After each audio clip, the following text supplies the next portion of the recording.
अस्सलाम वालेकुम। आपका नाम सलीम मिर्जा है ना? जी हाँ। ये रतनलाल जौहरी की हवेली है? जी बेशक। ये मेरा दोस्त है जी मोहम्मद शाह। इसको हवेली की दूसरी मंजिल अलाट हो गई। मगर जनाब ये हवेली तो 1 माह पहले हमें अलाट हो चुकी है।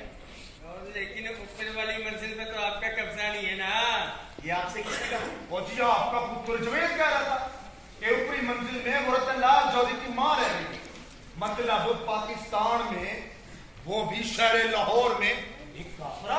अच्छा, तो आप हैं याकूब खान साहब? हाँ जी बिल्कुल। तो किबला आपको इससे क्या गरज कि ऊपरी मंजिल पे कौन रह रहा है? जनाब किसी काफरा के रहने से तो अच्छा है कि अपना मुसलमान वही रह रहे।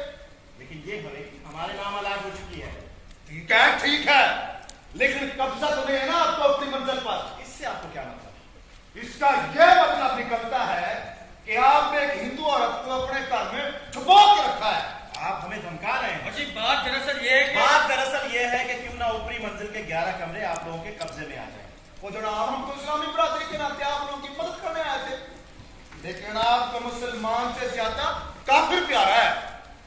याकूब खान साहब, इसमें इस्लाम और कुफर कहां से आ गए? मिर्जा साहब आप बता सकते हैं क्या पाकिस्तान इसलिए बना था कि यहाँ पर काफिर हैं?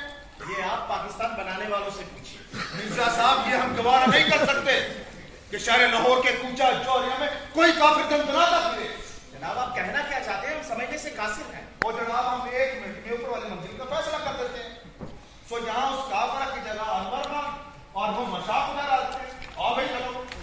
और ठहरिए जनाब ठहरिए, हम आपको बता चुके हैं कि ये पूरी की पूरी हवेली हमारे नाम अलाट हो चुकी है। चाहे उसमें कोई काफरा ही क्यों न रहे। आप हमें आपसे और कुछ नहीं कहना, आप लोग जा सकते हैं, जाइए। तुमने मुझे पहले याद किया? हमने? हाँ जी। क्या आपने अपने पुत्र को नहीं भेजा था मुझसे मिलने के लिए? कतई नहीं। खैर ये तो मारने वाली बात ही नहीं है। बहरहाल हम ये देख रहे हैं कि शायद बुढ़िया के अलावा कुछ और लोगों को भी रास्ते से हटाना होगा। हम आपको अपना जवाब दे चुके हैं, आप लोग निकल जाइए यहाँ से, जाइए। चलो